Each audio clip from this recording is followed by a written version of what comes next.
All right. Here we go, back again on the other side of the coin.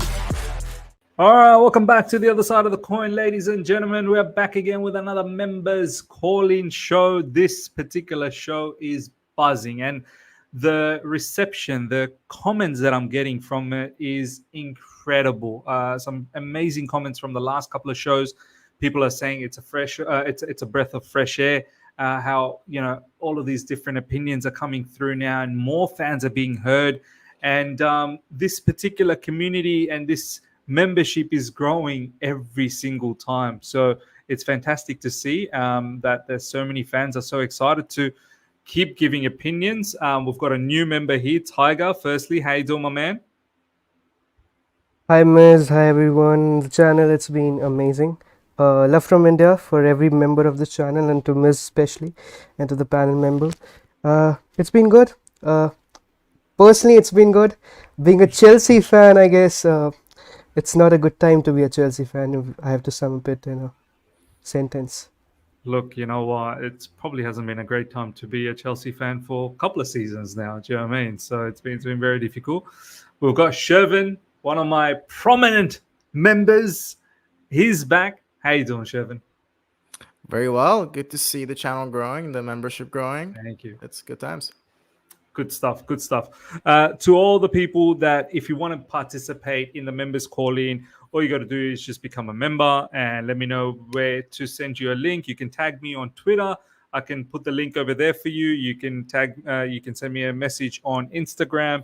Whatever the case is, if you want to be part of the show, that's what you can do. And more people are coming in and wanting to give their opinion. And to the existing members as well, if you want to comment where you want the link, I will send it there as well. So we can get that all organized. Big up to each and every one of you guys. By the way, big up Valan, big up Anesh, big up Semi, Joshua Serves. Anesh has been going off. I just want to bring up some of his comments. He's been on a roll. Our club is finished. They better prepare. They better, something must have happened there. Prepared for relegation. Better be prepared, I think, for relegation and then championship. And I hope we don't go down that route.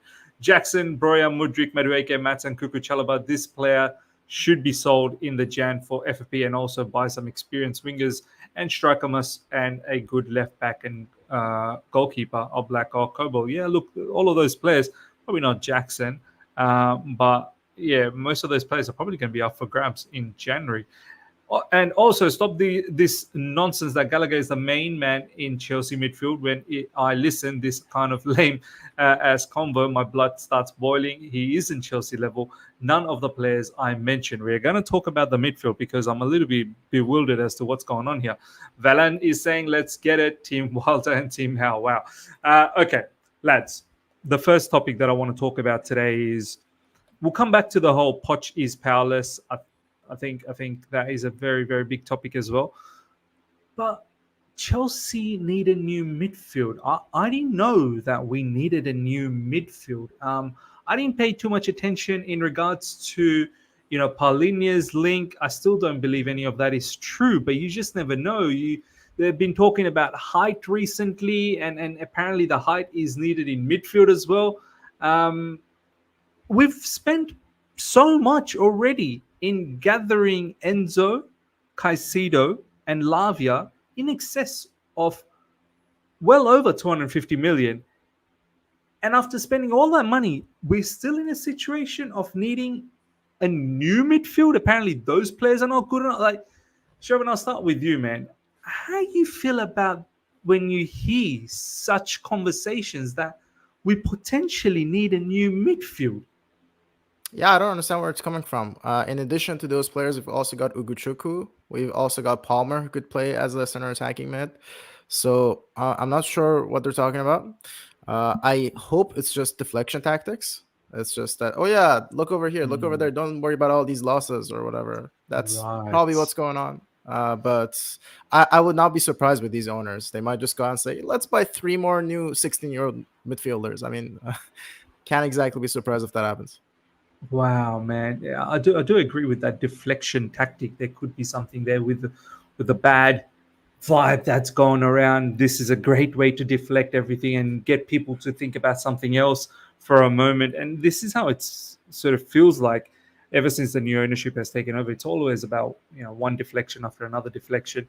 And yeah, you're right. Like, I won't be surprised as well that if they end up getting more 16-year-olds, as if Andre Santos and Cesare Casadei and Chukwuemeka, who is deemed to be a midfielder, like as if all of that is not enough, you want to add more on top of a particular player like Lavia we haven't even seen yet. You bought him for 50 plus million. So it's all mad. Tiger, I want to go to you in regards to this whole midfield conversation that everyone's talking about, that apparently we need a new midfield.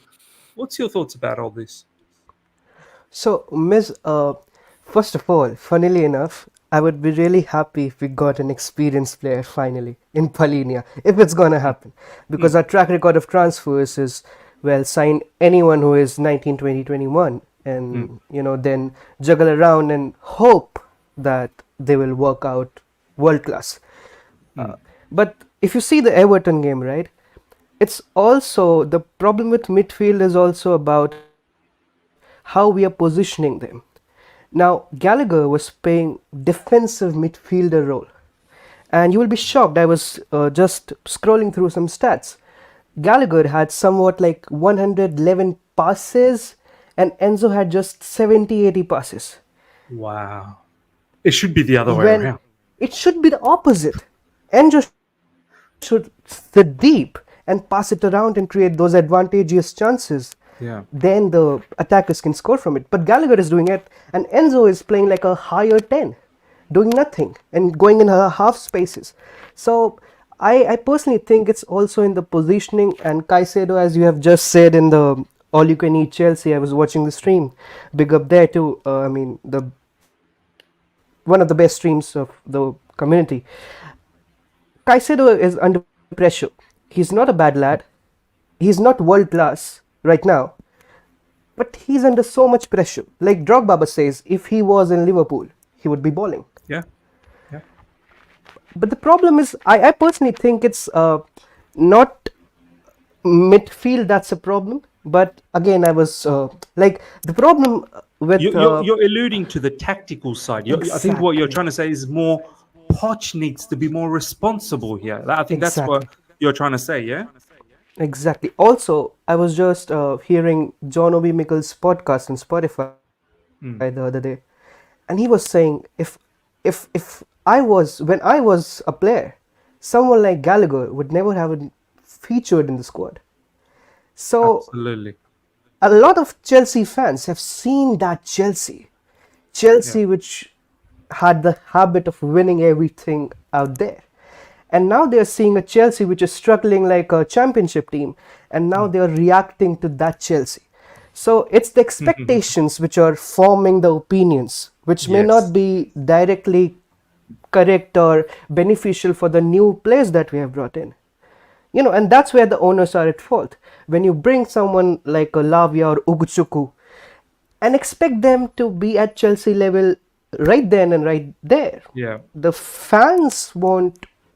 Chelsea's fan base is, I guess, the most reactionary fan base on the earth. It's gonna. But I personally think it's more tactical. The midfield problem. We have a world-class midfield right now. It's not performing because it's tactical more than the quality issue. That's my personal feeling. Shervin, there's a couple of really good points from Tiger here. One is tactical. Is Poch doing the right thing with this midfield? Is he able to read what Caicedo does best? I think this is what a lot of fans have been saying in recent times.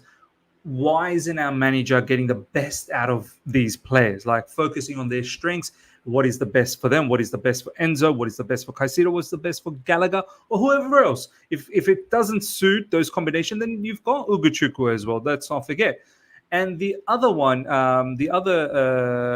matter about the midfield was, it's just crossed my mind. I was going to say two things that Tiger touched on. The tactical side, and what was the other thing that you touched on, Tiger? There was another point that I was going to make, the second point. Tactical and... anyway, it'll come to me. But, Shervin, let's focus on the tactical side of things with this midfield, right? The three midfielders. Inexperience? inexperienced. No, it was something else. It'll come to me. It'll come to me. It just went away from my mind. Let's get back to the tactical side. Poch with these three midfielders. Surely there has to be a point where you've got to find ways to make this midfield click. Like, we can't just be bringing in, new players for you. Like, these players that we've assembled, they're not bad players. Definitely not. And one thing that I've noticed a lot is that Enzo has he used to be a lot better last season. And he was playing under Graham Potter and Frank Lampard. That's not a Yeah. good sign for Pochettino. I mean, we watch games now, and most games I don't see Enzo for like most of the game, and then I see him on the ball. I'm like, oh yeah, he's on the pitch. I forgot he was even playing, because he always seems lost. He doesn't seem like he knows where to be, Sorry. what to do. I just remembered the second point. Right, yeah. Sorry, Shervin. I need to say All this. good, all good. Second point that I wanted to talk about is if what Tiger really nicely put.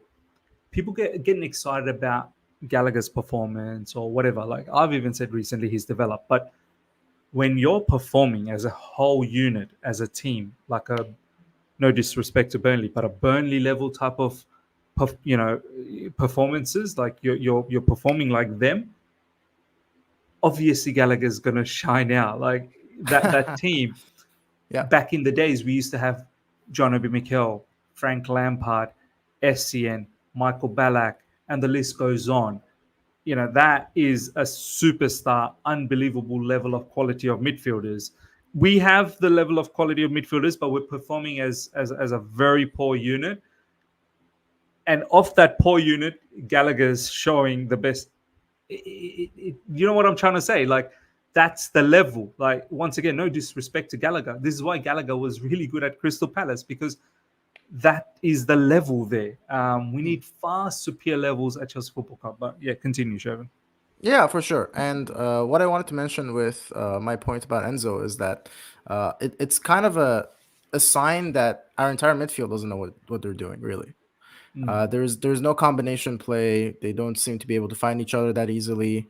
And I honestly, at times, it doesn't even look like we have a plan to play from the midfield. And it's not exactly clear what the midfielders are trying to do. And Enzo is the most apparent with this, right? Because most of the time he's lost in the games. You barely see him. And he used to be a lot more involved last season. He used to be a lot more, even like he used to be a lot more invested too. Because I feel like I would see him every single game. He would get into some match argument or something with the referee or a player. He just seems lost this season, and it cannot be a coincidence. And the thing about Gallagher is, because a lot of people say that Gallagher has improved, and look, he has improved.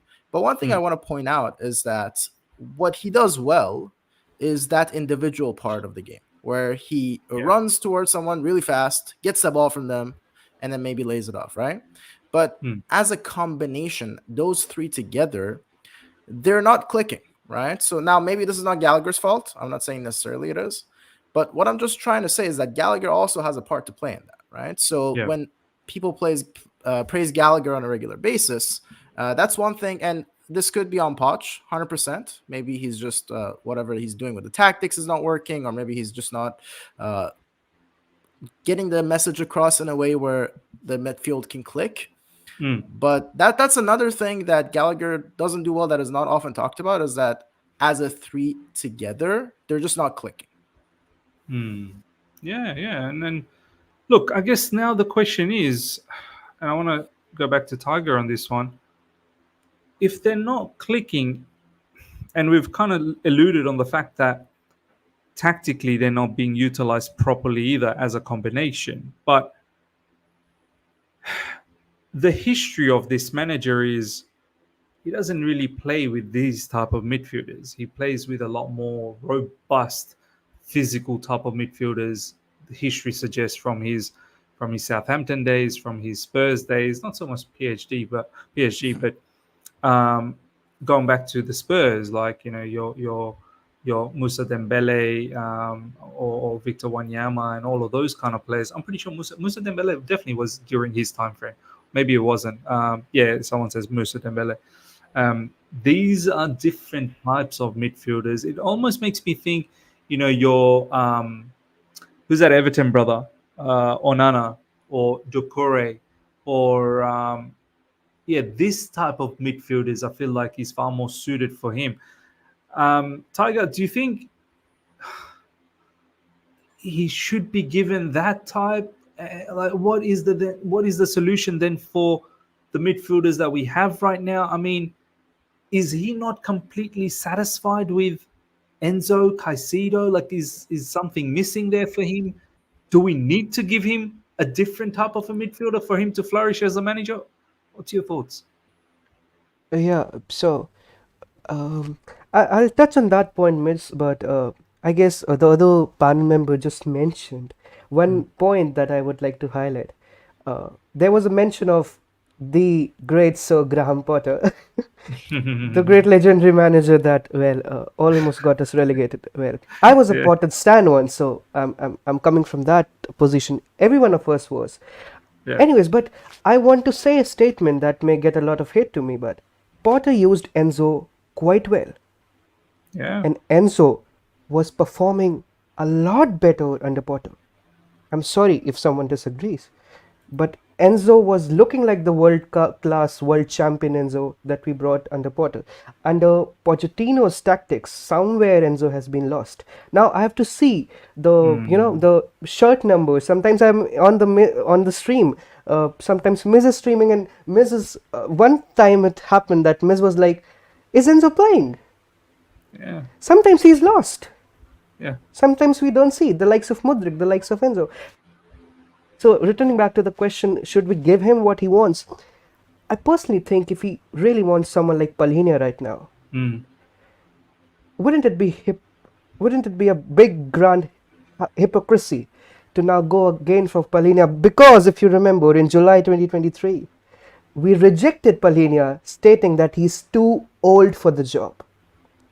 We have to deviate away from that youth project Exactly. of less than 25. We do have to break that. But Exactly. we'll come back to this. I want to ask you, I want to explore that point that you've mentioned about Enzo being better with Potter and not so much with Mauricio Pochettino. Do you kind of see why he was better under Potter? Like, because Potter loved it at Brighton, the systematic football, possession-based system. It was all about the system. I pass here, you go there. I pass there, you go there. It was a system. The way players were moving at Brighton is not by coincidence. It's by design. That is how Potter worked. Poch, however, I don't think he's a systematic manager. And this is why I feel like our build-up is not the cleanest, because there is no proper system behind it. That's why I feel like we don't really control the midfield, because there's no system behind it. I think Poch's biggest philosophy is press, Yes. win the ball high up, and then it's up to you guys to do what you can do in the final third. And exactly. But the thing is press. Now, that is not all of Enzo's game, though. Like, Enzo's not Exactly. about just pressing and winning the Exactly. ball high up, and then Enzo. If Enzo was in Graham Potter's team in Brighton, Enzo would be killing it as a player, because Brighton play that systematic football. Would you agree? What I'm making the assessment here, Yeah, Tiger? 100%, absolutely. Also, listen this, when Enzo was being signed, everyone was throwing stats all here around on Twitter. There was one stat that actually intrigued me. That guy has serious issues with pace. You can actually see it visibly. He cannot outpace a lot of midfielders in the Premier League. If it's just one-on-one outpacing, in skills and dribbling, yes, he's one of the best out there. Maybe in technique, he's one of the best. Maybe in that elite passing, what we call almost Obi Mikel or Juan Mata or something like that, he's one right there. Yeah. He's world class, but in pace, he's not there. And when you put it in a Pochettino's department, and like Pochettino almost fumbled and mismanaged him in Everton, he was asked to play an higher number 10 to connect the midfield and attack. He's not just made for that game. Do you remember, Miss, that one pass he did to Havertz some time back? That chip off pass that went to Yes, goal. yes. What a I think it beauty was that Newcastle. was. I think it was a Newcastle Exactly. game. What a Yeah. beauty pass. And That he is did what that quite Enzo a is few for. times. I think he did that a few Exactly. times for Havertz Yeah. and Exactly. for João Felix. I think he did similar Exactly. passes for João Felix as well. And all those passes were very near the midfield, the mid lines. Yes. Not in the final attack. Enzo has also deteriorated in the shot taking capacities. He has been Yeah. absolutely pathetic in shooting the ball inside the net. So you're playing someone like Gallagher should be in. If we would have played Gallagher in the role which Enzo played, there would have been a lot more chances in that game. Yeah. I'm telling you. Yeah. But we absolutely squandered all the chances. And I would like to come on attack when we are discussing. I was Jackson roast in my hands. I would share a file. You can just scroll it through. I've completely prepared a Jackson kind of a roast. Not really a roast, but I'll address what is the problem, why we are not scoring goals, Now and why we maybe need a strike. We'll definitely touch going base forward. on all of Yes, that. yes. This is the members call in, so you guys can talk about anything. So we'll touch base on that. But going back to Shervin about this is a real problem now. If this is what we've just talked about, and it seems like the live chat is somewhat agreeing to what we are discussing. Sometimes I look at the live chat to see what their opinions are based on what we're talking about. And it looks like most people, it's making sense what we are saying. And of course it's making sense because Enzo's not being as dynamic as he was last season. He was, potentially one of our better players from the abysmal season. He was a better player. But this season, there are matches where he seems he's not involved enough. He's too far higher up, which just doesn't suit him. Shervin, if this continues, this is a problem. Then that means you do need a different personnel in midfield, and I want to then or at the dugout. Yeah, it's one or the other. I mean, that's a good point. Which way is it for you? A different midfielder or a different personnel in the dugout? Well, that's the thing. We didn't spend 120 million to get Pochettino. So if he can't get the best out of Enzo, if he can't get the best out of Caicedo, if he can't get the best out of all these players, I mean, he's the one who has to go. We can't just offload all these players, right? So in that sense, the buck has to stop with him. And clearly there are managers that can get much better out of him. I mean, Graham Potter, a manager that we all were asking for him to be kicked out of the club as soon as possible. He was getting the best out of him, right? So how is Pochettino not getting it? He has no excuse, right? So he needs to do better. And also, there's another thing I wanted to mention, which is that right now, the way our midfield is set up may not be what Pochettino even wants to play. Maybe he just doesn't want to play Enzo. Maybe if he had Lavia, Enzo's going to be on the bench. I mean, we just don't know, right? Because he hasn't had the options. Think of it this way. We haven't had Nkunku feature at all. We haven't had Lavia feature at all. Maybe if they're all fit, maybe both Gallagher and Enzo don't play. Maybe Nkunku plays behind the striker and maybe Lavia plays instead of Enzo, right? So you know how mad that is, Shervin. Like I'm clocking what you're saying.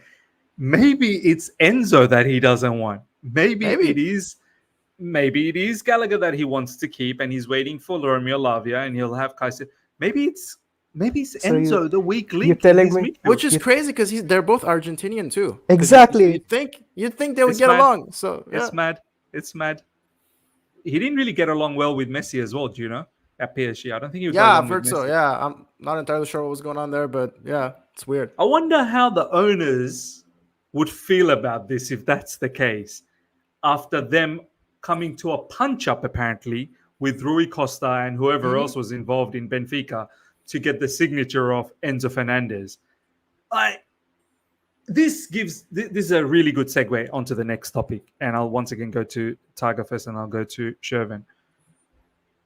Poch being powerless. That's the narrative that's going on. Poch apparently won't have any power in the upcoming transfer. So we're going to get into this mess again where the board and the owners will go in and get their own people and Poch will simply be asked to get on with the job. Do you know what I mean? Tiger, if the owners start seeing that Pochettino feels that it's Enzo that's the weak link here because he just doesn't fit his model, his philosophy. He needs robust players. He doesn't necessarily need someone who's good on the ball from deep. He could care less about the possession. He's all about winning the possession higher up and scoring the goal. He's not about the deal of let's build up from the back. He rather play direct. He rather play direct type of football. This is why we talk about height, right? This is why we talk about height. We lack height. This is why I feel like maybe Pochettino at times doesn't want to build up. He wants to go long, camp on the other half, win the second balls, and then attack and really live in that opposition half, as opposed to try and build up and potentially get into the issue of losing the ball, which then ends up being a goal. It's just, I don't know, a bit of a theory from my end. Tiger, do you feel that potentially could be a bit of a problem because owners spent a lot of money on Enzo Fernandez? You know what, Miss? I would like to actually rephrase the statement you just made. I would like to ask a question. Go ahead. As much as I have personally observed the whole ownership fiasco we are currently struggling with, I would have no wonder if the owners said, "Oh, Poch, you cannot play with Enzo. Okay, we are getting a new manager who can play with Enzo." I don't think so. Managers are so important for the owners right now. It's the players, the signings that bring in all the cash. You know how Enzo was signed? The whole theatrical media, the songs that were introduced. Yes. Do you feel that the poster boy of Chelsea who's bringing in so much in shirt sponsor would be sold like that? No. They will bring a manager who can play Enzo and unlock Enzo. So they think, I personally think they think like that. Not like us fans that, club first and players second. For them, it's more like whatever brings us money right now. Yeah. And they're gonna getting in their own pitfalls because if you don't play well, unfortunately, the money will stop after some point, and it's gonna happen. So I personally think it won't happen. Enzo won't be benched. That would send ripples in the dressing room if Enzo is benched. I mean, Enzo is already an influential player, man. Yeah. He's commenting on Reece James, Instagram that I'll be with you till death, and all the Chelsea players and Chelsea fan accounts are going gaga over it. Enzo is already a Chelsea fan, poster boy. Heartthrob, yeah, he is. Benching him, I don't think so. And that would be so foolish. You're benching the only world class in terms of the only one who has actually won a World Cup that's in your squad. That actual has some real world-class talent that Jamie Carragher rates in the Sky Sports show, that everyone around actually rates on paper and on media. You actually benching him because it's your fault that your manager cannot play him well. Yes. So, but you see the point, Tiger. It's a decision to bench him. You see the point. Like, if he continues deploying Enzo in this manner, he'll be remarked. He's gonna make. He'll get injured. He'll make him look like a fool. He's already fatigued, man. Enzo is the only player who has played every minute, I guess. He has never been benched, or is he? I don't think so. No, if he's available, he's not an international duty. He's already played. Because there was a meme about this. Every time Chelsea lose a game, they they post it on Instagram. They always put Enzo whenever we lose. Enzo, exactly. Hilarious. Recently, the training images also, Enzo was there. The recent training images on Twitter, Enzo is there. So I don't think so. Poch has to tweak his midfield game, man. It's not connecting. He's the midfield and the attack are not connecting. He's playing Enzo Fernandez in a way like in the half spaces, who's going to be able to collect the ball, turn and drive with the ball and attack. That's what Nkunku does. That's what João Felix used to do. That's probably what Sterling's remit is, to play in the half spaces, receive the ball, turn and drive. That's what they do. It's almost as if he's misprofiled Enzo's qualities, because Enzo playing further up, like you're always going to have a defender on your back. Enzo needs freedom. Enzo needs to face. Enzo can't be facing his own goal. He should be facing the Exactly. opposition goal. He can't be receiving the ball with the opposition goal behind him. That's just not his game. He needs to receive the ball, look up for options to spray passes. That's just the way I've seen Enzo play. In Benfica, in Argentina. In Argentina, look, it's a little bit of a different dynamics because they've got McAllister and Rodrigo de Paul, who bring different facets to that midfield as well, which allows Enzo to transition from 6 to 8 to 10. That's why you see Enzo Fernandez for Argentina playing deep. And then as the ball is moving forward, he'll go into an 8 position, he'll go into a 10 position, and he can score goals. Because Rodrigo de Paul is always in and around Enzo. He's like a shield. He's like a bodyguard. That's what Rodrigo de Paul does for McAllister as well. McAllister similarly as well. So That's what we wanted Caicedo to be.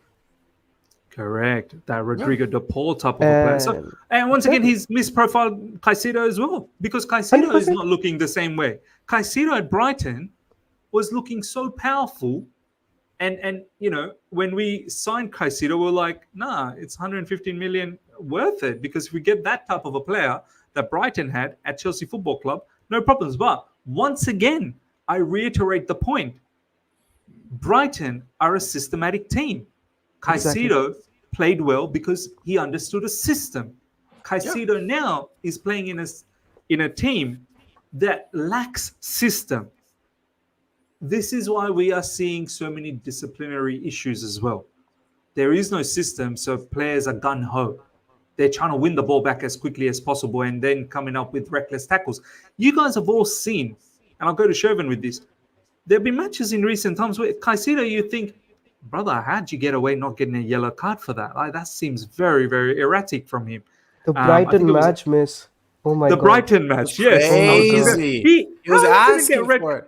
Bro, how he did not get red card? I was like, this match. Man would kill someone. And on a potential yellow, I guess. I mean, crazy. But he was Gallagher at a moment. Exactly. Do you feel like he's misprofiling Caicedo as well? Yes, I personally think what has happened. Sorry to cut you. I personally think what has happened is Caicedo is not doing what the sitting role he wanted him to do and protecting Enzo like Rodrigo. He's also a second Enzo, not if exactly the Enzo role. He's also now that he also wants to play that role or is more accustomed to playing that role or is natural playing that role. And now Gallagher has to sit down and defend deep. So it's all fiasco in the midfield due to these tactical mishaps. So personally, for me, midfield is a tactical blunder. Sorry. I had to say this. Sorry to cut you off. No, absolutely. Shervin. No, go ahead. Shervin, yeah. What's your thoughts on all of that? First of all, I love that comment. Mauricio, sorry would cook with this. I was just thinking, you remember that I agree with that comment as well. I agree with that comment. Remember that Sarri season? How much we were like, this is not good enough. I can't believe the depths he's taking us to. We're losing 6-0 to City. Oh my God, please give me that Mauricio Sarri season again. Because, oh my God, we've gotten so much worse since then. But back to the point we're discussing, I think what's happening is that it's just not clicking. And Caicedo was looking a lot better than he is individually because he fits so well in that system, the Brighton system, right? So the system was making him look better than he was. And one of the reasons why I wasn't so sure about spending this much money on this type of a player is because, and I understand that 100 million is not what 100 million was like 7-8 years ago, but still, this is a type of player that you need to embed into your team and make sure it clicks well with every other part in order to get the best out of. The way I've always looked at football and transfers, and again, I understand that inflation has happened and everything, but you would pay 100 million for a player that has that X factor. So like an Eden Hazard or Gareth Bale, a player who performs regardless of what the system is doing. When you spend 115 million on a player that needs to fit into your system and it needs to all click, you're taking a huge risk, because what if he just doesn't click? Then all of a sudden your investment is in the toilet, basically. It's all madness, man. It's all madness. Let's take a few more comments before we move on to Poch being powerless, which kind of adds onto all of this conversation. Jack is saying Poch philosophy is run hard, press high, run back, defend, run forward again, then rinse and repeat and see what happens at the end of the game. No, you're right, man. You're right. And, for that type of a philosophy, I understand why he's looking for a certain type of a midfielder or a certain type of a striker, because it's not really all. It's not really about tactically or technically dismantling an opposition. It's more about outpowering an opposition. And when I think about that Spurs team under him, that's what it was about. It was all about outpowering and outrunning and being in your face.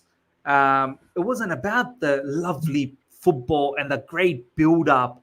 That wasn't what Poch was all about. That Spurs under Poch was pressing, high pressing, and suffocating the living daylights out of the opposition by simply pressing in such an excellent manner, and creating havoc in that way. And then he had the individual players.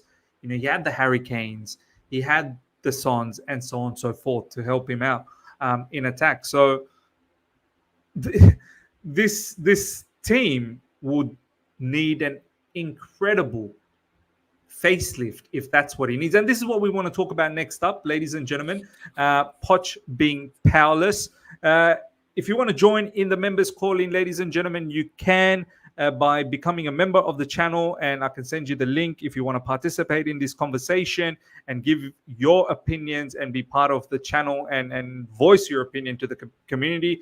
Let me know, and I can send you the link. However, you do need to become a member. Marek, I can see you're a member. If you want to join in, let me know. I can send you the link, and to anyone else as well if you want to be a member. Now, let's go to Shervin first, and then we'll go to Tiger on this one. Shervin, it looks like Poch is missing a few bits and pieces based on the conversations that we've had. It looks like what his CV states and how he's managed so far, it requires a certain level of players, which kind of makes me feel we don't have that. Which also makes me think, one, when he was hired, why didn't they consult with Poch to figure out who they wanted to bring in so that it fit his remit, which is a big mistake. But now they're also saying for the January window, Poch will have an input, but he won't have any major power. At the end of the day, the owners will have their ultimate say. The board will go and find the kind of players the owners are looking for. I feel like if that's the case, we're forever going to be in this cycle of a manager that is going to keep underperforming with the players that he has. The results will continue the way it has been continuing. And we're just going to be in this mess forever. We're not going to be snapping out of it because we're not going to be giving the manager exactly the kind of player that he needs to perform the duty. Like, where does it, this is mad, to continue in this way. Yeah, the weird thing is our sporting directors who are in charge of deciding all of this, who we get, who we're going to bring in as manager, you would think they would put two and two together. They would figure out, okay, this manager wants to approach in this manner, and for that kind of a game plan, we're going to need these types of players. So, okay, we're going to need a Caicedo type. Let's go get a Caicedo, right? That's what you would think was happening.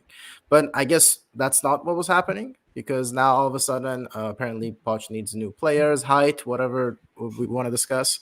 And it's weird. I'm not entirely sure. And as far as the owners go and the cycle that is repeating itself, I was thinking about this when you guys were talking about this on All You Can Eat Chelsea. In baseball, the coach really is more someone who runs the trainings. Yeah, I saw the comment. Yeah, exactly. He's not really anything. He's not. Not really. I mean, he's there to help players improve on their individual skills. But, there isn't too much coordination or anything. And as far as the transfers go, it's really more the sporting director who's running the show, basically, and is making sure, okay, we have the right numbers, we have the right profiles, We can look at the data, see what we can find, and it seems like they're doing something similar. Obviously, they own Dodgers, so they're coming from a baseball background. So I'm just trying to connect the dots. Maybe that's the way they're approaching this, and that's why we have so many weird things going wrong all over the place.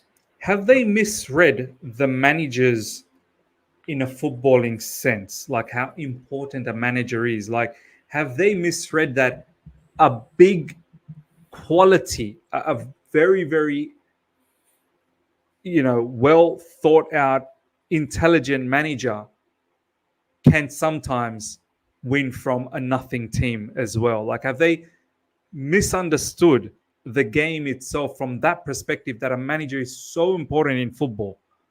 It's not just about a guy who helps out in training, or this guy actually strategizes how to win against opposition. This guy strategizes many things.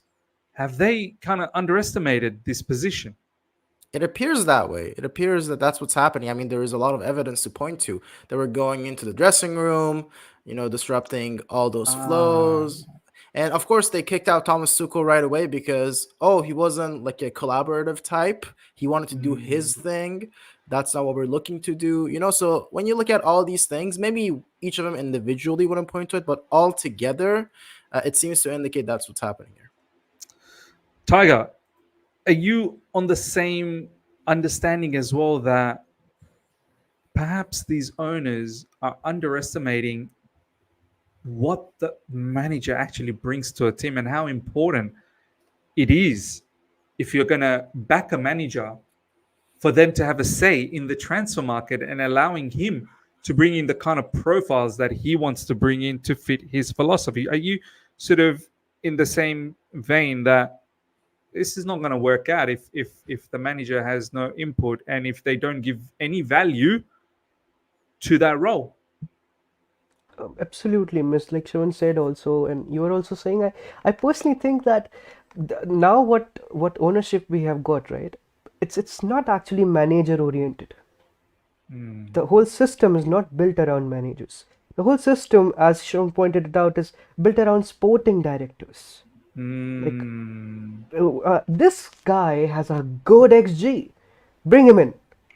This guy is performing well in Opta analysis scores. Bring him in. This is what our football has been reduced to. So it's not the old school scouting that the managers and scouts are going to a stadium and watching young talents and, this guy will fit. That's all gone. That was just old Chelsea. But now it's more like, okay, the sporting directors like this player, or Todd Bowley has got a notification from OneFootball that, you know what, there is a Victor Osimhen that's scoring this much goals, and Todd Bowley is like, whoa, I need this player in my Chelsea squad, and man is like, but he doesn't fit my squad. Do you know what? I probably wouldn't even put it past that. He might have a notification on. Yes, that's how they are acting. I mean, you see the transfer. So if they're gonna change in the winter window, I don't know, but I would agree. It's not manager oriented. Another thing that just clicked for me when you were talking about how they look at XG.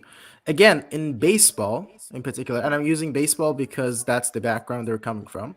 American. It's relevant. It's relevant. Yeah, that's what they know. 100%. If a player has a really good batting average across all the different games they've played, it doesn't matter as much who they're playing against. Obviously, there are better pitchers and slightly worse pitchers, but the difference isn't that huge, right? So on average, if you're, let's say, scoring one home run every game, or you're scoring, 2 home runs every 3 games, they can look at that data across like 200 games, and they can extrapolate, okay, this is what we can expect from this guy if we bring him in. Whereas in soccer, that's not necessarily how it works, because here's the thing: if you play, let's say, in Ligue 1, and let's say you have a very high XG, that doesn't necessarily mean you're going to be performing the same way in a different league. The differences are very huge, and I don't know if that's something they're taking into consideration. Because again, coming from that baseball background, that's not something you would have to take into consideration necessarily as much. Yeah, I'm starting to clock a lot of things about these owners. You're onto something as well, Shervin, and what Tiger said as well. I've had this feeling about these owners for the last few weeks that they've completely misread the game. They have completely misread the game. They thought that whatever they were doing in other sporting, other sports, that they can simply implement that in European football. They've completely, like as Mayank is saying, it's football. Like it's this is not I think he's baseball saying here. that to me because I said soccer. I think that's Oh, why. okay, sorry. Come on, Oh, Mayank, man. I know it's my Come Canadian on. side coming out. I apologize. It's football. Ms. Give the man a Shravan, break. Ms. Shravan, it's just in. Okay, Robert Sanchez. The injury report is here. Robert Sanchez has been said to continuing undergo specialist assessment. Now, what the hell is this? After Reece James, Robert Sanchez is also needing a specialist assessment. You Oh, don't need a really? Wow. specialist assessment until it's serious, right? Is I that the mean, latest news? Is that the latest yeah, news? injury report is out. It's just in. I just got a Chelsea app notification. Oh, Petrovic is good, man. It's bizarre. Oh yeah, let me bring this up. Let me bring this up. Yeah, Give me 1 actually, second, guys. And then after that, obviously, we'll talk about well, yeah, we'll talk about the whole my Action days. Jackson stuff. Look at this, ladies and gentlemen. The following injury update has been provided ahead of Chelsea's Premier League fixture against United. Robert Sanchez continuing to undergo specialist assessment. I know he got injured. Wow, I didn't know it was that deep. As Tiger is saying, specialist assessment. That means you've done yourself some major damage. Mark Cucurella undergoing assessment and due to meet with foot and ankle specialists to decide next steps. Wow. So he's This also also gone. Reece James, well, we know he's gone. Let's not even talk about that. Trevor Chalobah continuing to undergo his rehabilitation program. Ben Chilwell continuing. Yeah. Kani Chukwuemeka continuing. Kani Chukwuemeka, I don't know what happened to this guy. He was meant to be back in 3 weeks. It's been 3 months. Our rehabilitation program is like a summer camp. 2 months. Yeah, what is this? What is this rehabilitation program? Are they on a holiday? Wesley Fofana, same thing. Uguchuku as well, continuing to. I thought, when did he get injured that badly, man? That's just, I don't know what's going on. Noni Medueke, people say, oh, I'm so upset that he didn't get an opportunity, but the brother's never fit as well. The brother isn't fit. Romeo Lavia returned to partial team training. Malo Gusto returned to full team training. Christopher Nkunku returned to full team Thank training, which is God. fantastic. Thankfully, both Malo Gusto and Christopher Nkunku will be back. Well, we need Malo Gusto. We need a right back badly. I still have a feeling. I still have a feeling Desas is going to start against Sheffield United, but I don't know. I might be wrong. You may be right. You may be I have a right. feeling. We'll touch base in regards to Desasi as well. You may be absolutely right about that. Shervin, before we talk about Sheffield, sorry, not Shervin, Tiger, before we talk about Sheffield United, you did want to talk about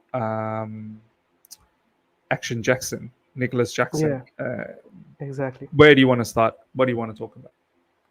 So, to all the fans and to all the channel subscribers and all the Chelsea community out there watching us right now.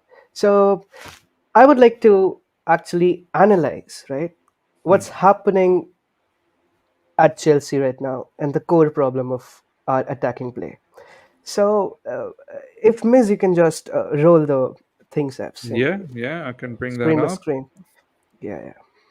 Just Start from the from the start, top? from yeah, from the top. Actually, start from the bottom. It's got all puzzled up, I guess. Let me just actually go this way. Sorry.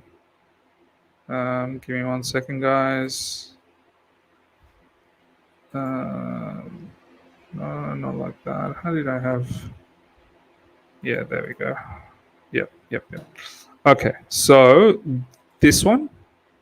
Yeah, this one. Can you just open it? Yeah. Okay, guys. So this is a game against Manchester United. My man Nicholas Jackson. Sterling passes to Nicholas Jackson, right? Miss, can you roll to the next shot? Yep.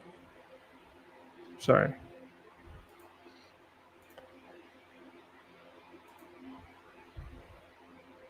This man gets the ball on his feet, right?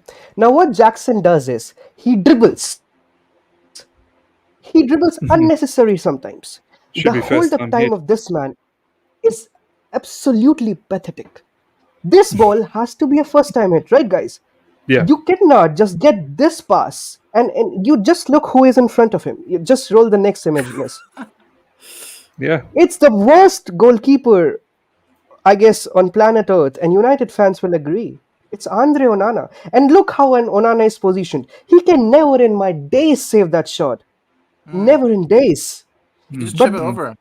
this guy, roll Should the have just next. taken He's it still taking time. first shot. He should have just Exactly. hit it He's still first taking time. time. He's dribbling. He's dribbling. He's doing that. He's listening to a rap, I guess, in his own head, and He he's doesn't dribbling. have the confidence.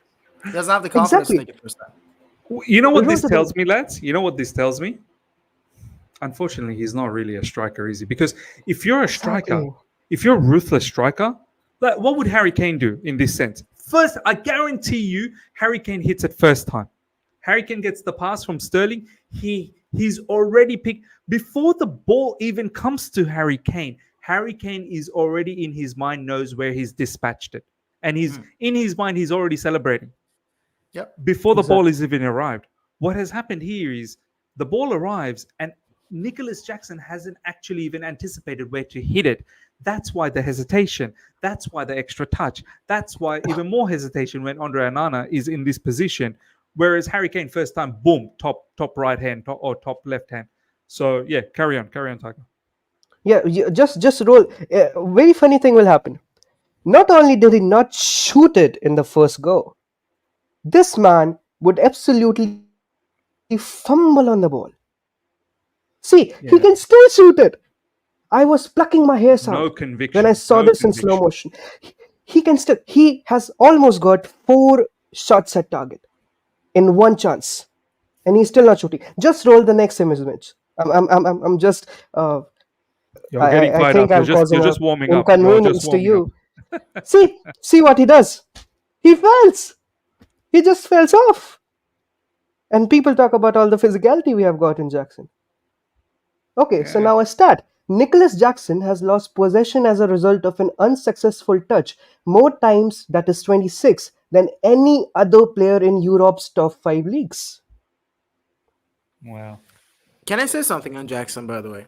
100%. Go ahead. This is just something I want to mention. I don't know if this is necessarily the case, but when he first came in the preseason, he looked so much better. He looked so much more confident. He would take the first time shots. Could there be a possibility here that Pochettino is the reason this is happening with Jackson? No, Shravan, probably. Of all the scouting reports I have read, because I was very intrigued about this Jackson guy, because quite honestly, I have also actually sinned of comparing him to the legend of our club, Didier Drogba, sometimes on Twitter, and I absolutely hate myself for doing that. So if I'm telling you all about Nicholas Jackson right now, give me just 2 minutes more. See this clip, miss, right? We go bonkers over Misha, that he's the worst signing, and 100 million down the drain, whatever. Doesn't have footballing IQ. Exactly, he lacks technical ability, yes, but Mm. a very beautiful pass Yeah, I traveled remember through. this pass.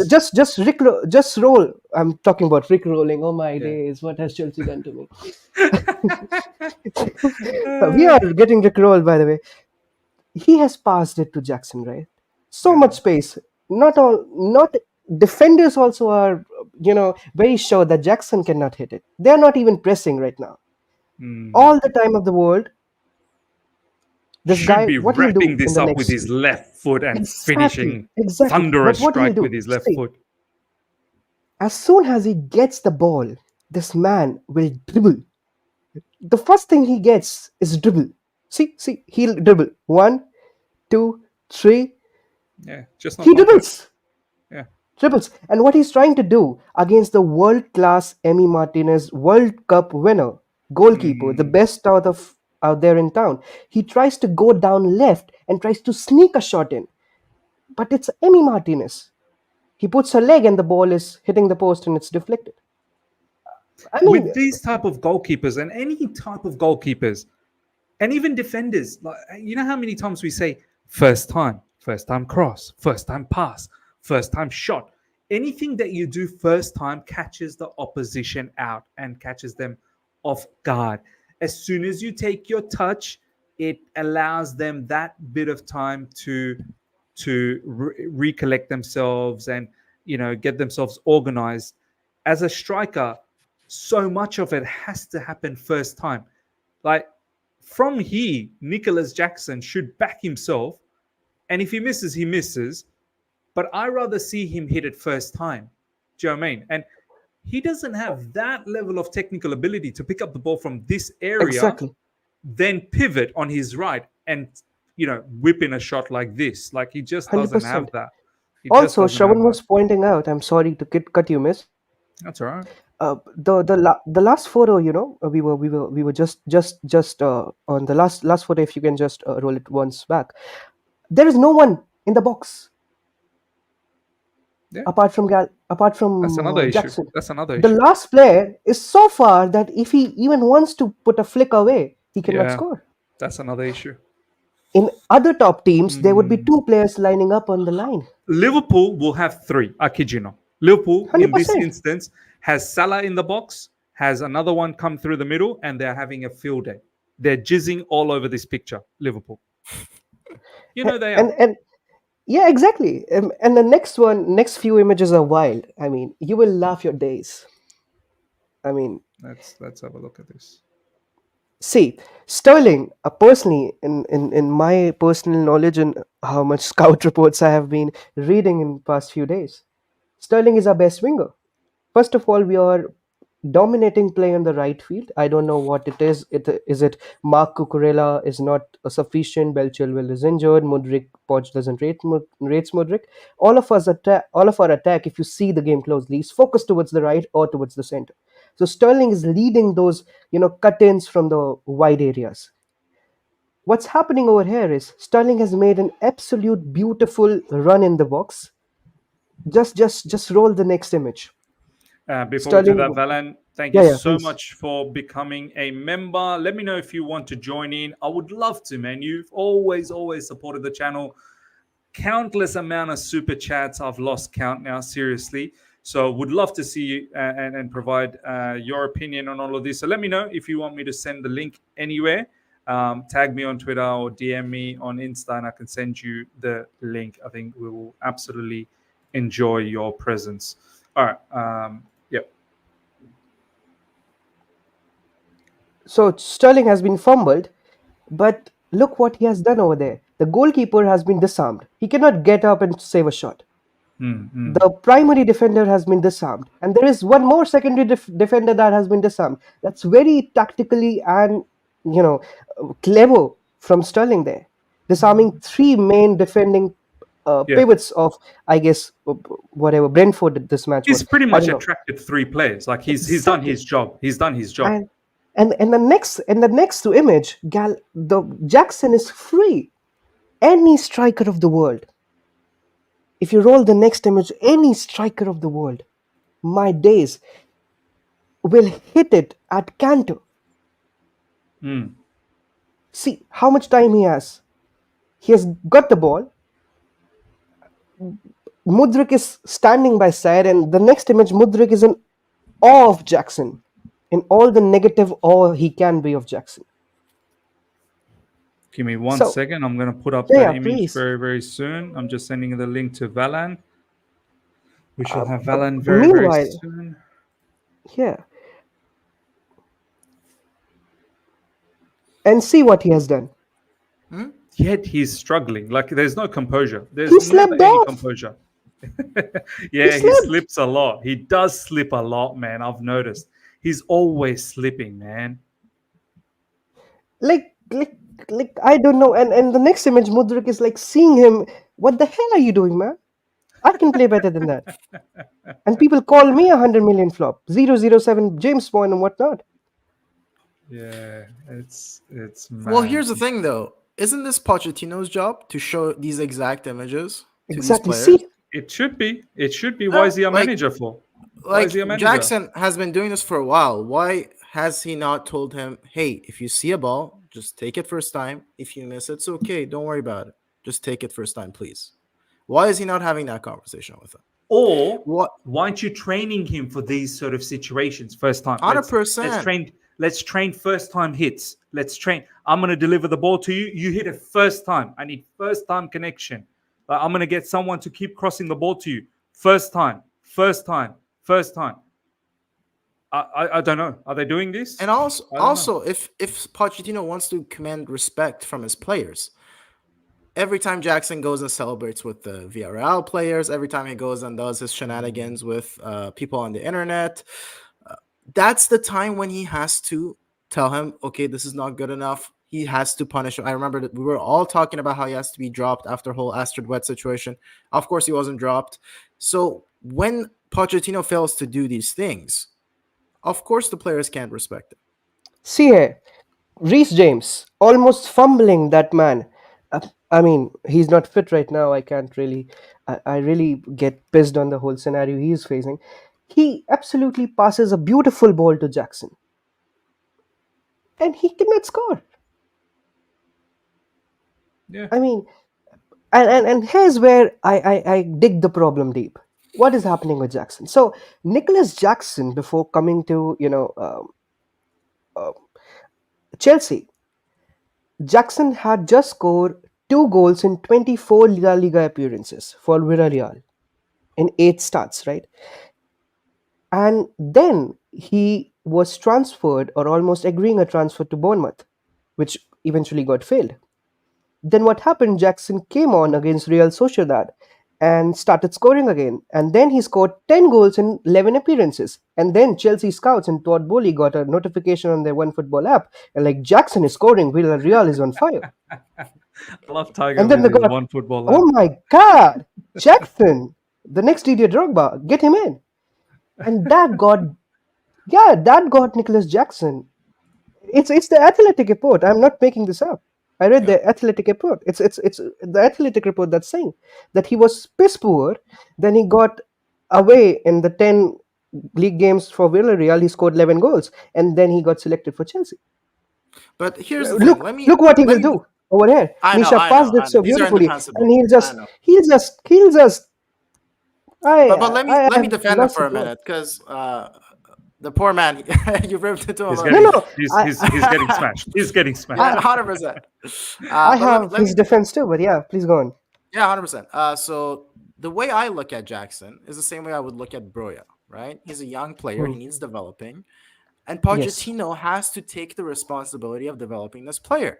If he has issues in his game, if he has mistakes in his game, if he has issues with his attitude, the way he conducts himself outside the football pitch, he has to manage that situation. He has to sit down with him, say, this is not acceptable. I'm going to drop you for this next game. He has to say, okay, if you get the ball, you have to shoot it first time. You can't just do whatever this dancing thing is you're doing. He has to be doing this.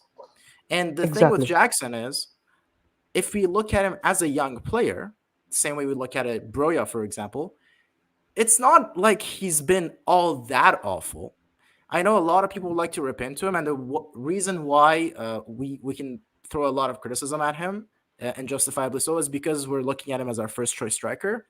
But really, I don't think that's fair to him necessarily. He hasn't played that many games. I believe he hasn't even played 100 professional games in his career. No. And Yeah, I he's don't think 22, he He I just believe. played 24 first flight games in Villarreal. That's it. Yeah, that's very low, right? So Yeah. he's a player that needs developing. And Pochettino has to be the one responsible for his development. And if he's not developing, if he's not improving over time, that has to be on Pochettino. The same way that if Broya doesn't develop over time, that has to be on Pochettino. So 100%. that's one thing that I think. I guess to rebut that, and before I do that, my man Valan is in the house. Big up to Valan. Good to Big up, see you, Valan. my man. Thank you so much for joining. It's been a pleasure always having your support on the channel. Before we get on with this conversation, Valan, how you doing, my brother? Good, miss. It's been a terrible 1.5 years as a Chelsea fan. This is not the way I wanted to bring you in, Valan. I wanted to bring you in more happier times, but Chelsea don't give us happiness, bro. They don't give us happiness anymore. But it is what it is. It is what it is. Let's continue with the conversation, Valan. I'm going to bring you in this convo as well. To rebut what Shervin was saying, sure, it is Pochettino's responsibility to address these issues. But the Premier League is so ruthless, Shervin, man. The Premier League not waiting for no one. Like, you know what I mean? Like, match days are coming, match days are going. 100%. Match days are coming, like, fans, if you were to put what is more important, 3 points or Nicholas Jackson's development? 3 points. That's far more important. Not to say that it's not important for him to develop. Him developing only means good for us. But right now, we're in trouble, Shervin. Like, I could understand if we had an striker and Nicholas Jackson's in the background learning and developing and coming off the bench and getting those minutes to get some sort of experience. Now we are asking Nicholas Jackson to lead the line for us. So the responsibility is big. Do you know what I mean? Like, we need results. I completely and understand what it's you're so saying. difficult for Poch. Yeah, I completely agree. But the thing is that we are in this situation right now. We shouldn't have been, right? We should have signed a striker. True. Tony wasn't available, but we should have signed someone, some experienced striker.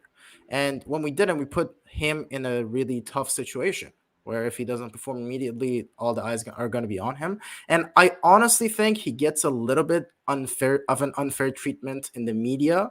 I think they target him a little too much. To be fair, he does make it easy for them when he does stuff like going to celebrate with the players or the asterisk red stuff. But on the other hand, there is a Premier League striker at a Big Six club who was signed for a lot more money than Jackson, who has played.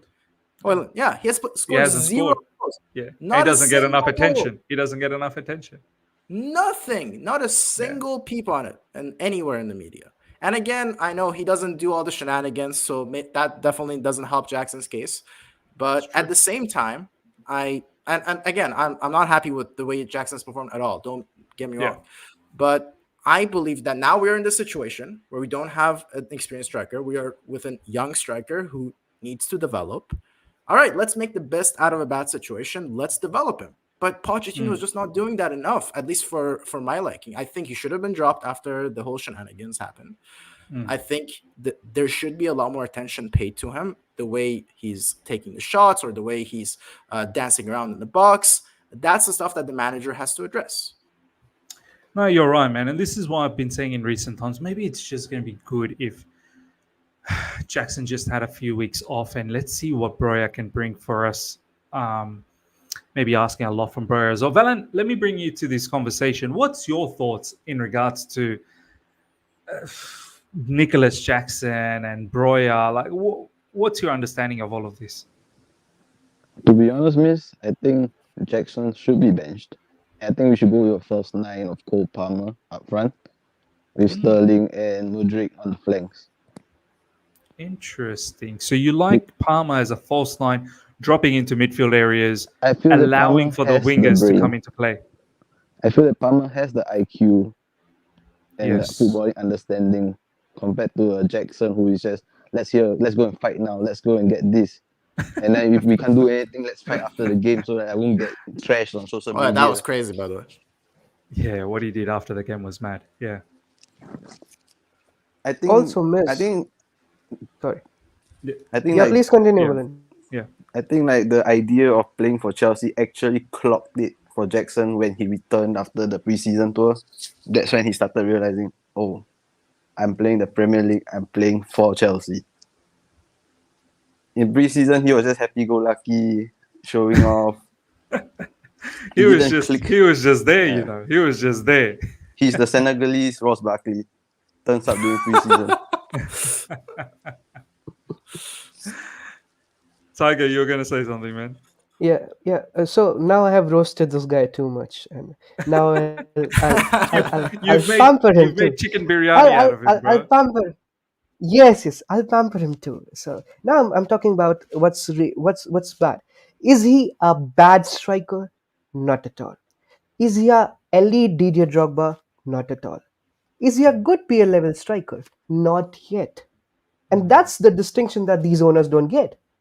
That when you play for Chelsea, And you don't have some setup like Erling Haaland and Julian Alvarez. That Julian Alvarez will set and come off bench and gain experience and gain skills and gain techniques and training. But Erling Haaland will score goals and City will win the treble. That's how the system works to coach and school young players. They grow and they seek and they learn. You cannot just ask a 22-year-old guy to just lead a line. That's absolutely rubbish. It never happens. And now, Ah, so here's what Unai Emery, Jackson's old coach, has to say about him. He says he was the coach for Villarreal when Jackson played under him. Yes. He's in a process. Emery, now in charge of Aston Villa, said, I don't know if he will ever score the number of chances he generates, but I'm sure the day he starts scoring them, his numbers will be talked about. I wish it was now, but he is in a process and he must continue to work. So he's a great guy, but he's not ready for Chelsea right now. yeah. And He then has the second highest XG after Erling Haaland. Kid you not, in the Premier Wow. League. But he cannot convert. He has been given some unbelievable chances. I still remember that Nottingham Forest miss that he right in front of the goal Oh, when we crazy. were losing 1-0. So it's That not was quite his criminal. mistake solely that he is not performing, and by the numbers, he's performing fairly well. Yeah. He has scored yeah. a hat trick against City, I guess. He has scored not City Spurs. against Tottenham Hotspurs. Spurs, yeah. Scored a goal But against kid you City. not, Miz and Shravan and Will and all the members in this chat, have you seen the last goal that made Jackson's hat trick? He almost fumbled at the hands of Icardi. Fumbled. And this is what I want to touch base. What Star Slayer is saying here. You guys are saying he's crap, but he has more goals in the league than Darwin Nunez. Talk about that. How he Look, scores? No, I did mention that, though, to be fair. I did say that Højlund hasn't scored a single goal, yet everyone wants to talk about how. Yeah.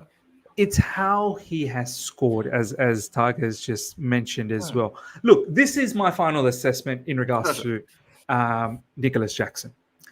I think there is a lot of good attributes in Nicholas Jackson. There really is. He's physical at times. He does fall over, but most of the times he's quite physical. He's fast. He's pacey.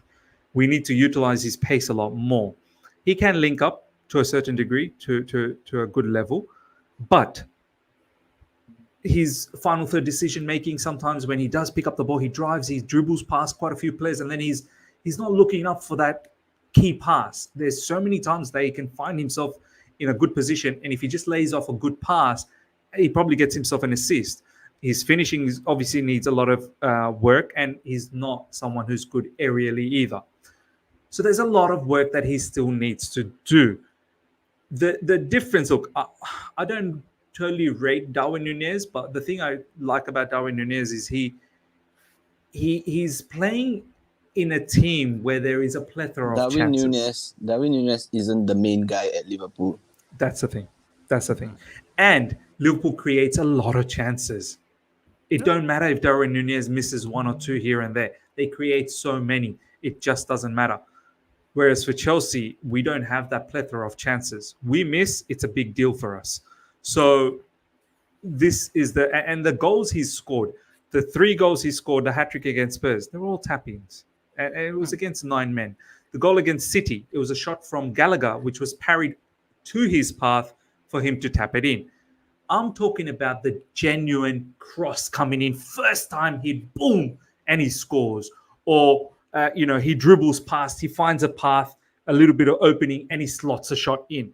I'm talking about that level of, goals. I think there's only one that I saw where earlier on in the season, Sterling crossed it in far post, and Nicholas Jackson slid in, and then he scored. It might have been against Luton. I think maybe. Yeah, might have been. But I just wanted to push back a little bit because the way I look at it, all the goals count. Doesn't matter how you put them in. And in fact, if you look at some of the best strikers, Karim Benzema, Haaland, a lot of the goals they score is the tap-ins. If you're there, right place, right time, that's still very valuable. And I particularly the goal against City, I think we need to do that more. I think a lot more players need to make those runs for the rebounds. We don't do that nearly enough. So I was very happy with that goal, to be fair. Yeah, the Tottenham ones, they were playing a really weird high line. I'm not exactly sure why they decided to do that. It was very easy. But overall, if he just didn't have some of those big misses, I think we would have all been looking at him with a lot more we will be a lot more kind to his performance. Let's Yeah. put it that way. Yeah. And also, if it wasn't for all the shenanigans outside the pitch. Of course. And also, if we were picking up 3 points more regularly, Yeah, had that's another we one. not had, whatever, 7 losses already, if it was like 3 losses so far this season, 100%. I don't think we'd be worried too much about Nicholas Jackson so much. Akash, thank you so much for the super chat. I reckon we're just 1 strike or 2 goals a game away from actually being competitive team, no matter the struggles at back or mid. Goals will change everything. Let's just get 1 actual strike. Pochettino would differ from this comment. Valan I would absolutely also differ hates from this Pochettino. I He mean, don't like I just want to check Pochettino. with you guys. Like, do you okay? Let's say we are in for Gyökeres, Osimhen, and Tony. Do you have faith in Pochettino to get the best out of? Let's say if we get one of them in January, because what we have seen so far, he can't even get the best out of Enzo and Caicedo. This is what we were talking about earlier, Valan, that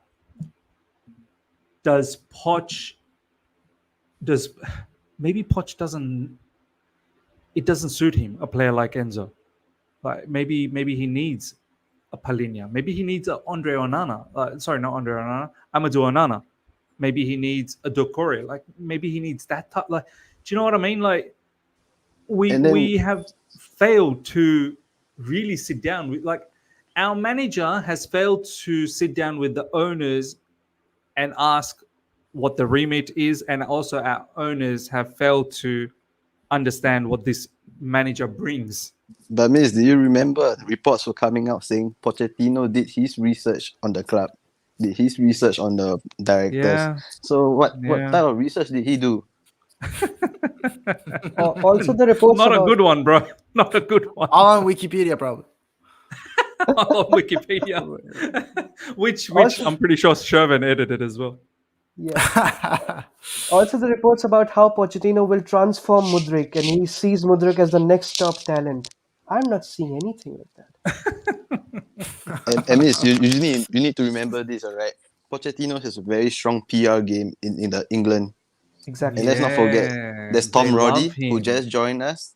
They He's love also a him. very big guy in the And English also, PR. what is this? What is this hell about discipline and strictness? Man, you guys got battered by Everton and you guys were partying in a nightclub and you allowed that shit. Yeah. What are you talking about? Pochettino is very disciplined. That guy, I was just listening to one guy on YouTube, former player at the Pochettino in Spurs. He was telling that Pochettino is punctual on clock and he's very discipline oriented. What discipline? I mean, Twice right, at now, this you know, point, yeah.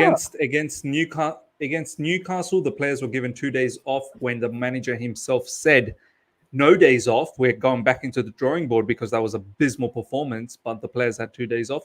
And then the loss Oh, yeah, against that Man too. United, no, against Everton, players get to go to Tape nightclub, apparently, which is all full of fine wine and lovely, lovely ladies. So why wouldn't they be inspired to lose more if that's how they're getting rewarded? Like, You are rewarding failure and incompetency. That's it. You know what's you're the most rewarding annoying part failure is? with It's almost fine it's women. almost as if he's a specialist in failure. He comes for Spurs. He came from comes Spurs. from Exactly. He was the guy who Spurs. bottled Brilliant the man. Champions League Took my inside 5 words. minutes. Exactly. The Spurs DNA. Let's now talk about Sheffield United, the match that's coming up. I'll go to Valan first, and then I'll go to Tiger, then Shervin. Valan, I think I know where you're going.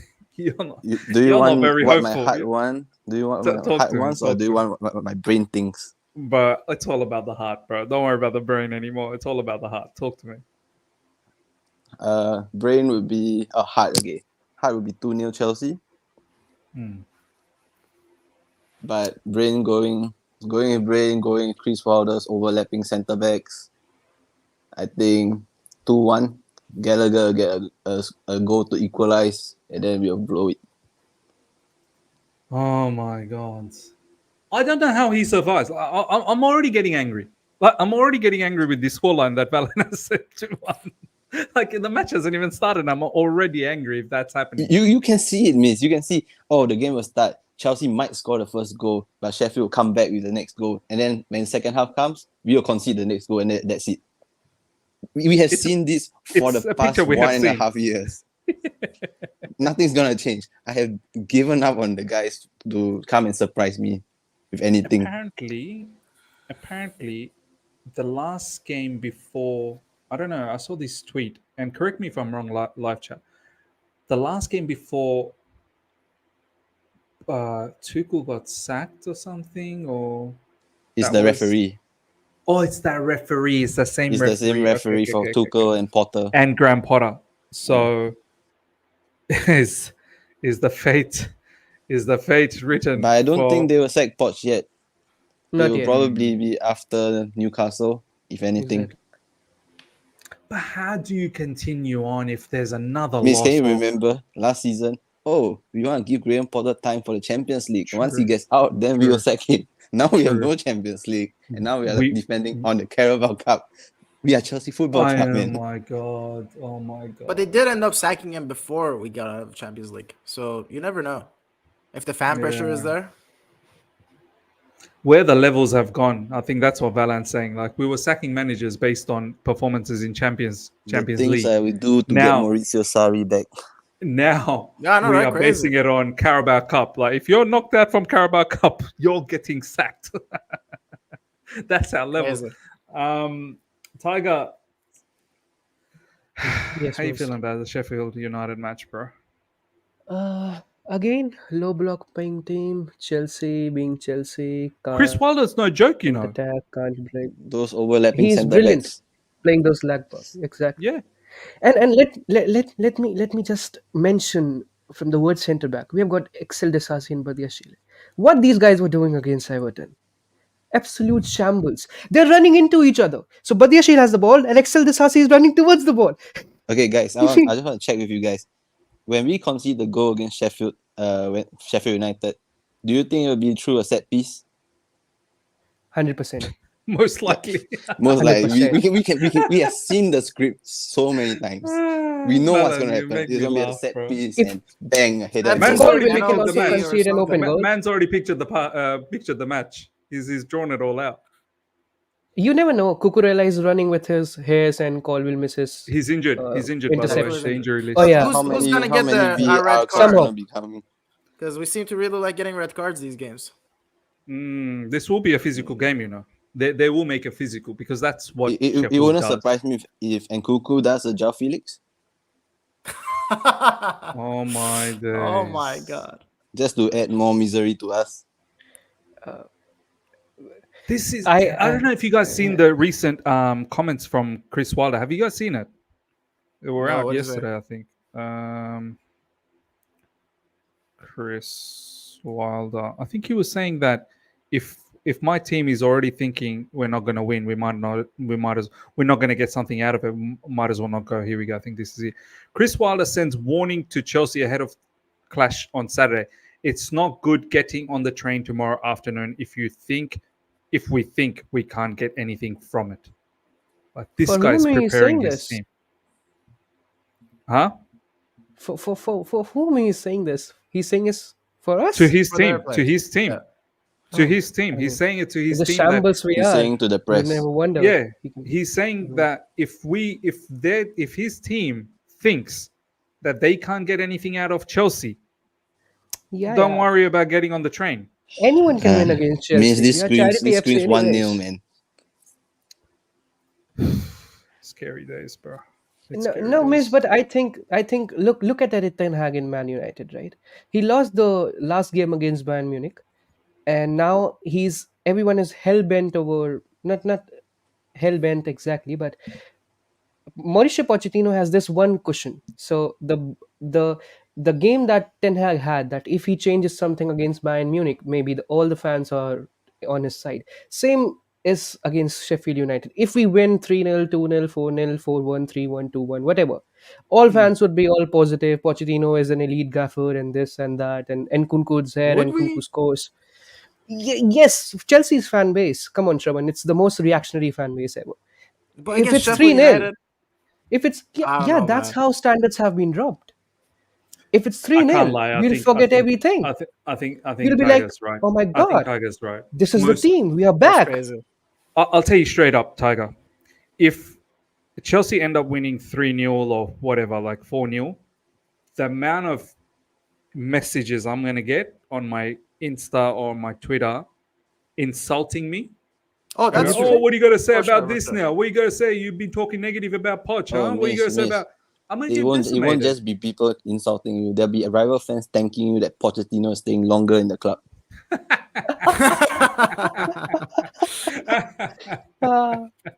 Right. Oh He's probably my right, God. honestly. Look, I don't I care. personally, I rather get the 3 points. Like I'll take the insults. I don't really 100%. care.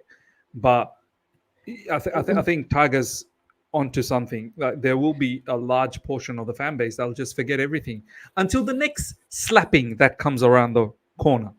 Do you know And what I mean? Newcastle is beating us. Come on. I mean, if you have Yeah. seen Chelsea and the way Chelsea is playing, They're and if you have dubbing seen it how El Newcastle are Sequico. playing, yeah, it is El Sequico. For Eric Ten Hag, I personally feel if Liverpool bashes United 4-0, 5-0, Eric Ten Hag is gone, and Graham Potter is in. And I mean, oh my days, Potter in United. Liverpool is I'll enjoy definitely it. gonna beat them.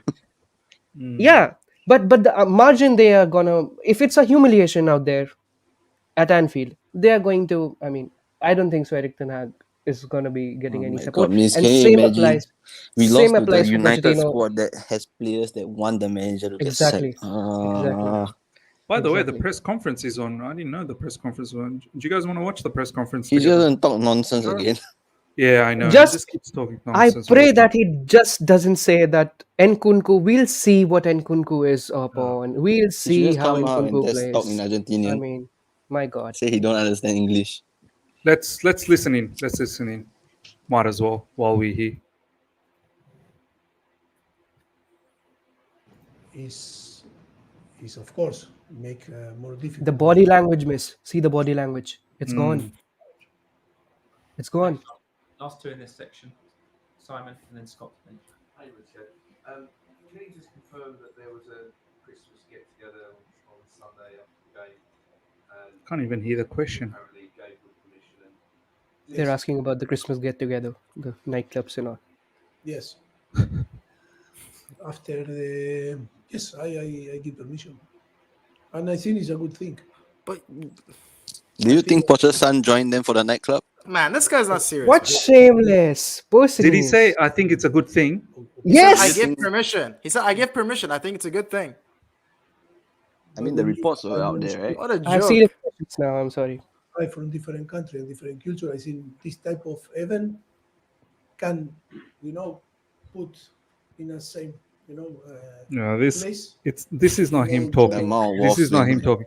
It's not The him amount talking. Not of after waffling. you. This This was the is same scripted. person was saying players will die for their club. This is the same person, right? Yeah. The only Argentinian this that is- doesn't have this is cojones. Because He's a gone case. the dinner, the players were happy because on the end, sometimes people not communicate in between them, but that was an opportunity to communicate. And Miss, even do you when, think he stays? He He stays before December ends? Well, if the results continue this way, how can he stay? But the owners, I think we established, they don't really care. They don't care. About to build the team.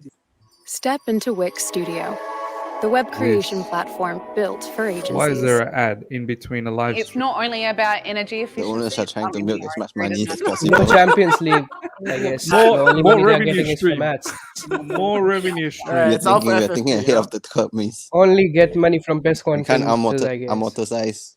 Oh my 4 god. o'clock is 9, no? But from 4 o'clock to 7, I think was Bring in David Beckham. It will lead more press conference revenue, I guess. it and everything. I mean, this days. is part of the process, to know each other, to create.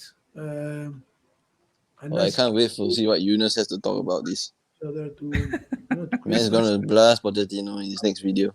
1, 2, 5%. Eunice is more on to him. that Eunice you are is going on. to give for your- I don't get it. If you want somebody who is a philosophy manager, you don't bring in Poch. You bring in someone like Sari.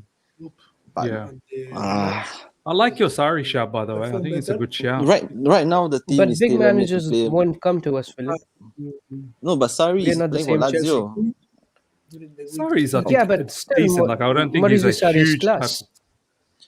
Yeah. Oh no, he We are will so definitely down come. right now. But is he going to collaborate with the owners? I Yeah, don't think so. definitely. Yeah, Sari Sarri doesn't se- like the transfer market.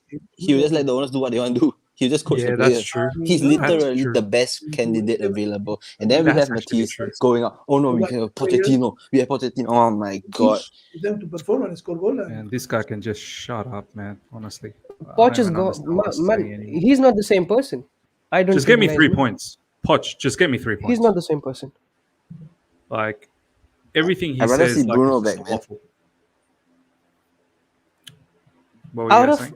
Out of Nkunku or Palmer or who else is there in our team who can create something? Sterling maybe creating something incredible of their own individual brilliances. I don't see as how we are gonna outperform Sheffield United. There is no hope. I'm Oh, sorry. the back five is gonna come. The low block. And it's Oh not my visible on god. the manager's face also that he wants to win.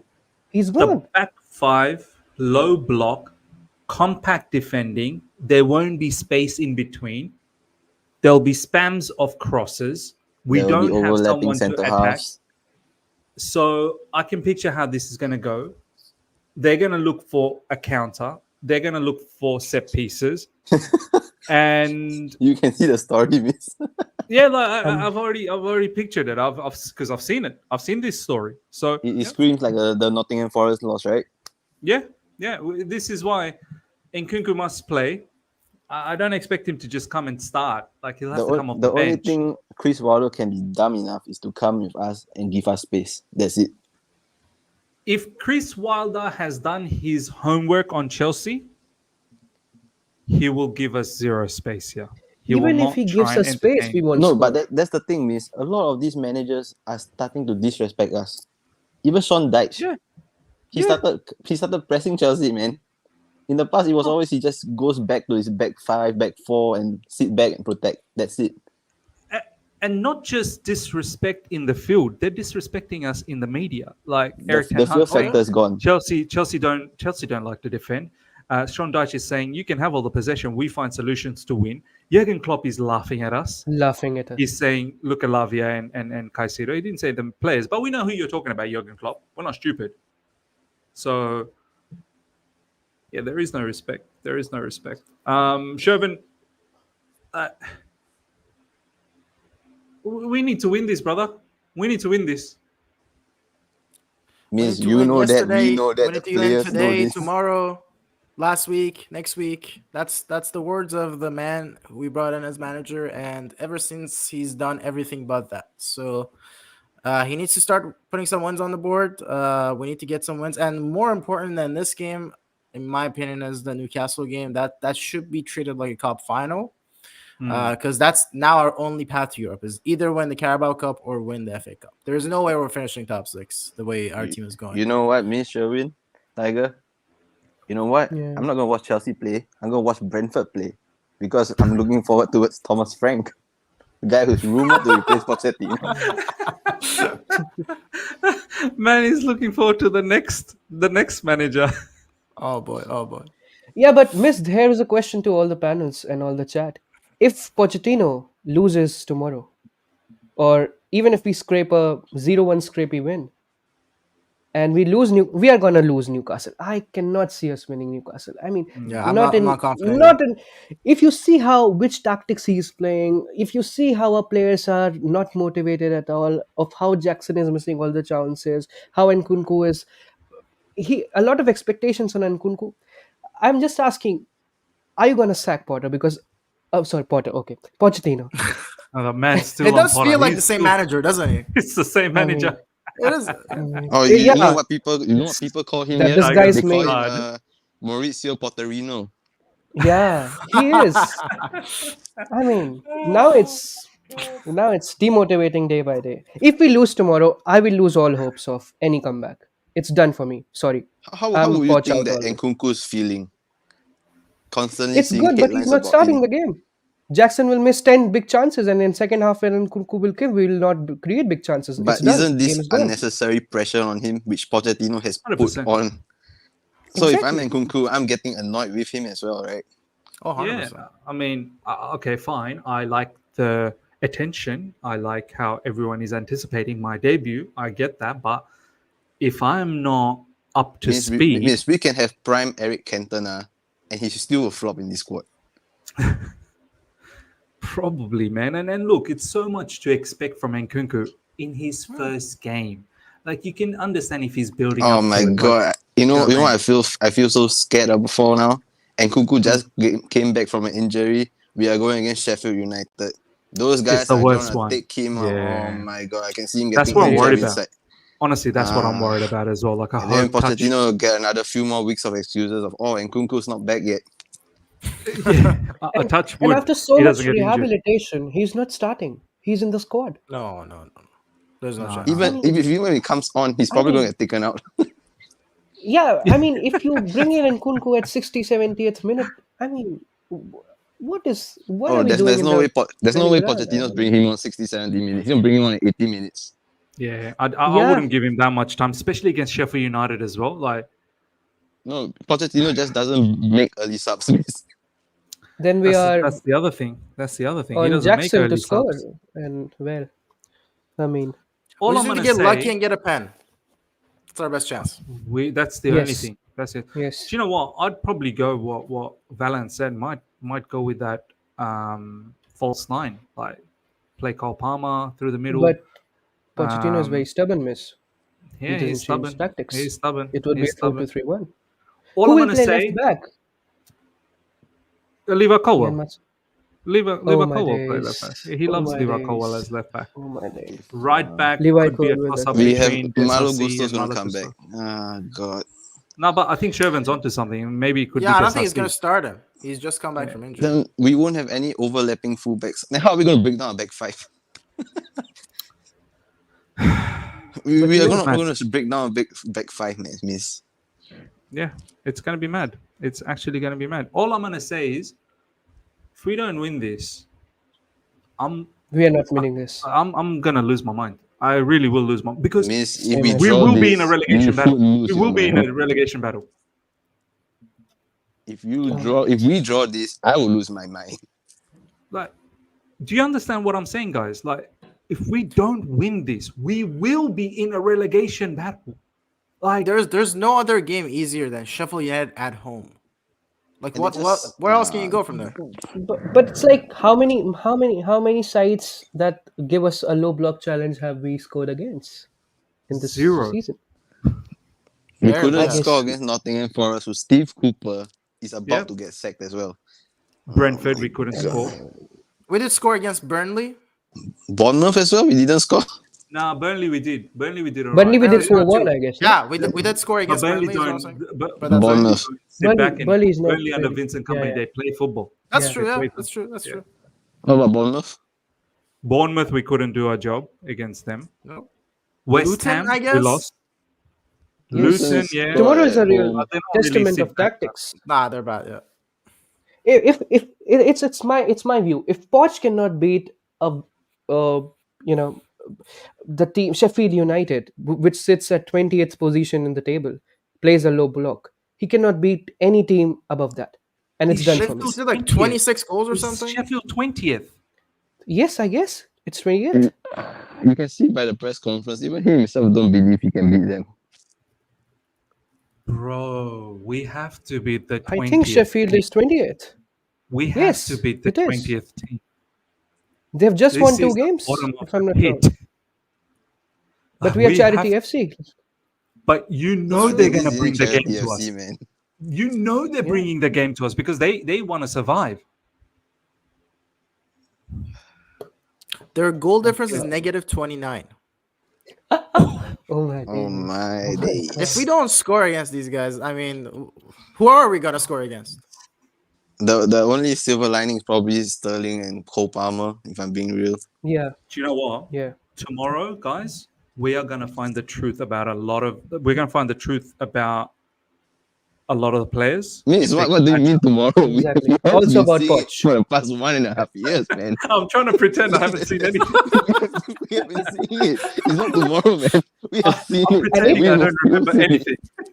anything. And if we lose Oh my tomorrow, I God. can see we guys be ranting like anything on a stream like this.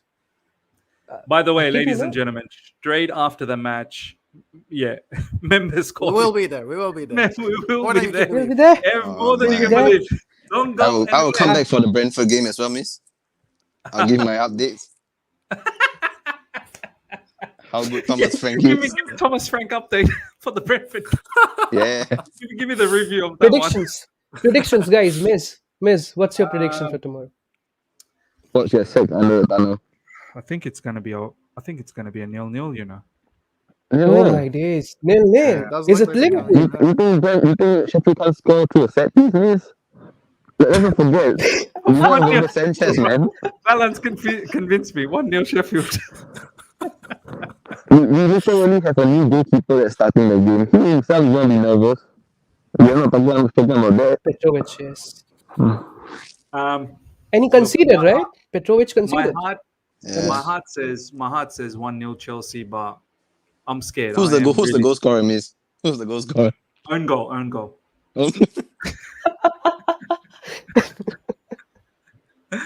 Lads, what do you guys think, man? Chevin, score prediction? My heart says we win 2-0 because we gotta. I mean, it's Sheffield United at home, but my heart or my head says 1-0 sounds about right for Sheffield United.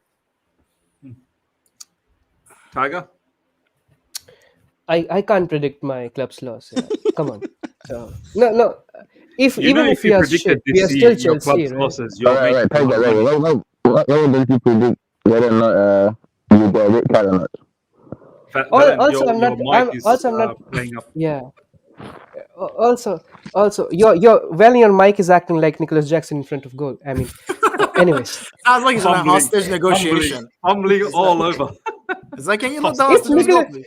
what happens if Nicholas Jackson misses chances and I sit on the stream tomorrow? It's gonna be game over. I mean, I already gonna be You ranting ruined like the man anything. today, and there wasn't any game, so I can only. So imagine according to what's me, gonna happen Miz, it's tomorrow. 2-0 Chelsea. I expect them to win. Nkunku is coming, maybe a late screamer, something like that. Palmer scoring from a pen, or Palmer scoring like he did against Man United. What a goal that was.